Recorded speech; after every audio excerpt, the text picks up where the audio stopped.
I made my heavily pregnant wife feel insulted because I insisted we immediately go back to her mother's house when she forgot her wedding ring, but her mother absolutely hates me, has been racist to me on multiple occasions, and wishes me death, and she feels irked that I do not trust her mother.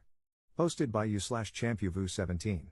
So yesterday, my 22M wife, let's call her Ruby, 21F, went to visit her mom like she usually does on weekends. I work weekends outside the house, but weekdays I'm remote, and her mom works Monday to Friday, so it's the only time they really get to see each other. No issue there. Ruby's currently on maternity leave, and our baby is due next week, so I totally get that she wants to spend time with her mom while she still can. Here's where things went off. Ruby came home in a taxi and told me she accidentally left her wedding ring at her mom's place. She took it off because it was hot and her fingers were swollen, pregnancy stuff. I didn't get angry or anything, just asked where she left it and said, "Let's go back and grab it." I offered to drive us, since I didn't want to wait. That's when it started getting tense. She tried explaining over the phone that her mom would keep it safe and we could pick it up tomorrow. I heard her out, but I wasn't comfortable with waiting. I was polite, calm, didn't insult anyone, but I insisted we go get it now. I even said I could go alone after helping her go upstairs, but she didn't want that either. By the time she got home, I was already waiting in the car. She got out of the taxi, clearly upset, and pushed me away when I tried to help her with her bag. She gave me the silent treatment while calling her mom to say we were coming back for the ring. Then she finally asked, "Why are you doing this? Why can't you trust her?" And that's where I lost my cool a little, not yelling or anything, but I stopped sugarcoating. I told her the truth. No, I don't trust her mom. She knows why. Her mom once lost our engagement ring during a rough patch and it magically showed up months later. This same thing happened with many other sentimental items I gave her, and some of them never appeared again. Ruby insists it was just a mistake, but to me, there is no reason to blindly trust my mother-in-law. That wasn't the only thing either. Her mom has insulted me, made racist comments about my background, hit me once when I showed up at their place after dark at their doorstep, and has never apologized for any of it. I listed those things out, not to throw them in her face, but because Ruby kept asking why. I asked her why her mom gets all this grace for doing things. She just wished me death yesterday just because Ruby was feeling sick while I was picking up her meds, but I can't even state the facts without her getting upset. She cried. I comforted her, apologized for being harsh, and made it clear that I wasn't trying to attack her or her mom. I was just being honest. I told her I don't believe her mom would purposely throw away the ring, but based on history, I wasn't willing to risk it getting misplaced again. If I ever wanted to test whether things had improved, it wouldn't be with something as personal as our wedding ring. We went back. Her mom gave me the usual cold stare, but at this point, I don't care anymore. Later, Ruby and I talked. She said she understood and forgave me, but she still felt hurt about the way it all went down.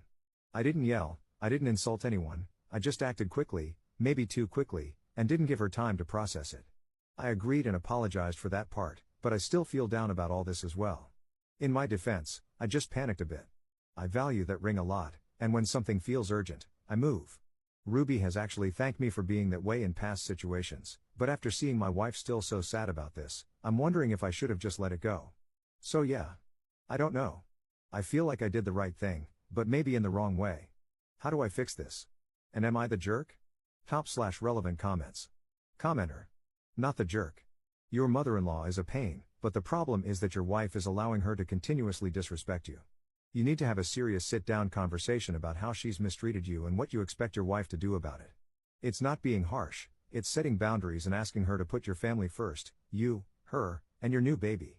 The situation will only get worse when the baby comes because your mother-in-law will be around even more and influencing your child. Just one item in the list you shared about how your mother-in-law has mistreated you is grounds for no contact or low contact.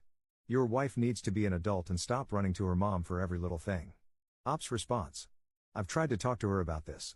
Sadly, my mother-in-law is the only close family left for her, and she's always too defensive about their relationship. Abuse and control are also some factors in their relationship, so I don't expect her to heal overnight, but all I ask is for some respect and the same grace she gives to her mom about her mistakes. Commenter 2. Your wife is due next week, dude. It doesn't seem like you thought about how she's feeling physically or emotionally. It's just a ring, and it could have waited, but more importantly, you should have listened to and respected your wife's wishes. She wasn't worried about it, but you couldn't let it go and stressed her out about it. Seriously, man, waiting in the car? It was all about you and what you wanted. Even now, you don't seem to acknowledge or realize that. Completely self-absorbed and oblivious to your wife's feelings and well-being. Ops response. Yeah, you're right. I still don't see the big deal about driving 10 minutes back to her mom's house. It's not like I didn't give her any options. If she was tired, she could have waited at home, but I'm not trusting her mom and she already knew this. Commenter 3. Why is retrieving a ring a two-person job? And honestly, I'm confused about the taxi too. You got home before her. Why not pick her up instead of her taking a taxi, since driving to her mom's evidently wasn't unreasonable? Why did the mom give you attitude when you returned? How did she know what went down? Ops response. I did not know when she was coming back. I wanted to give her more time with her mom, especially now that she won't be going there as often after the baby is born. So she just said they would call a taxi once they were done and that I could sleep. I haven't slept much since I've been doubling at work to be financially okay to take a couple of days off to be with her during recovery. And her mom knew because my wife told her over the phone that I wanted to go back, and because my wife was crying and my mother-in-law could tell by looking at her eyes. Op adds an edit to his post. Baby is born. He was completely safe and sound. My wife and son are sleeping right now. I'm checking on the baby so Ruby can get some rest. She did great and apologized for everything. She said she was just nervous about today and wanted all of us to be okay so there wouldn't be any drama at the hospital. Spoiler, there wasn't. I know the woman I chose to spend my life with, and she's a great person.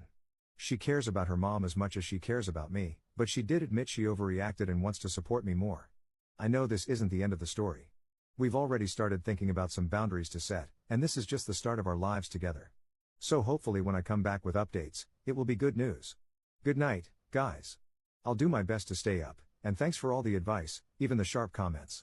I read each and every one, and you gave me grounds and confidence to set some boundaries and communicate better with my wife. Good night to everyone. Update 3 months later. Hey everyone, it's been about 3 months since the original post, you can find it on my profile, and I figured I owed you all an update. Baby first, because that's the best part, our little guy is 3 months old now and thriving. He was a chunky newborn, and he's only getting bigger. He hit 16 pounds and 2 feet 1 inch right before his 2-month checkup. Healthy, happy, and smiling more every day. The mother-in-law situation, well, it's been a ride. Some ups, plenty of downs, but I've learned to manage it so I don't lose my mind, lol. A lot of you suspected she was pawning stuff and, yep, you nailed it. My sister-in-law, 18F, recently asked my wife Ruby for money to cover payments on their mom's pawn jewelry. We ended up lending them about $2,000 so they could just recover their stuff altogether. It's been a month, no repayment yet. Somehow they're always struggling, even with low rent, greater than $1,000, and food stamps, but that's another story. I've tagged along for a few lunches at my mother-in-law's since Ruby has started seeing through more of her mom's nonsense and doesn't like being alone there anymore. Funny thing, even though we invite her to our place whenever she wants, she refuses because she doesn't feel comfortable. I've offered to leave the house or stay in our room so they can have privacy, but nope. If it's not on her terms, it's nothing.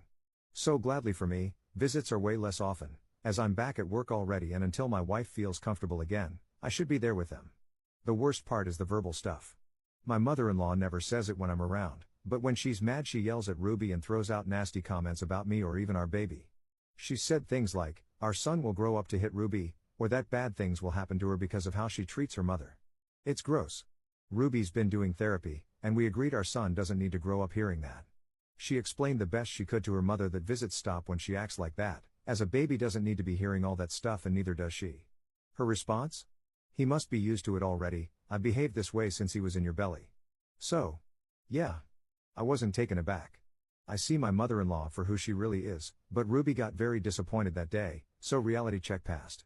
After one particularly bad yelling match, just days after we loaned them the $2,000, we went low contact for a couple of weeks. Eventually, my mother-in-law showed up at our door with some of Ruby's old stuff she found, plushies and such, in what felt like a big victim performance of how much she had to walk. We live 15 minutes away walking, or she could have taken the bus, but okay. No real apology, but Ruby says she kind of half apologized later, so they're talking again. As for childcare plans, because Ruby's going back to work soon. My mother-in-law had offered free babysitting, but that's off the table. She's joked about spanking our son to correct him, he wasn't even 2 months old when she said that, and suggested giving him water in the summer. Whether that's ignorance, Ruby's take, or something darker, my take, it's a hard no. We're hiring a sitter, actually my mom, who does this professionally, and we'll pay her, because our kid deserves patience and love, not someone with random anger blow-ups. So for now, my mother-in-law still sees the baby, but only supervised.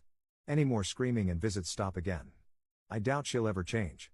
Therapy is for crazy people, according to her, so we're just keeping contact as low as Ruby will allow.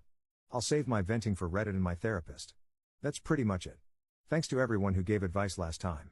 My mom, she studied psychology, and a couple of friends think my mother-in-law might have bipolar or borderline personality disorder, but she'll never get a diagnosis because she won't set foot in therapy, so whatever. For now, the plan is just, healthy baby, happy home, and minimal mother-in-law. Top/relevant comments. Commenter. I feel bad for Ruby, but I'm glad that she's seeing her mom for what she is, a racist. And I'm glad that you two are setting firm boundaries. You are doing a good job protecting your family, and I hope you all continue to thrive. Commenter 2. Please, don't give her any more money to bail her out, and make it clear that this was a one-time thing. Otherwise, she's just going to keep racking up loans and expecting you to pay them off. Or, tell her you won't lend to her again until she pays off the first loan. She is never going to pay that money back. Ops response.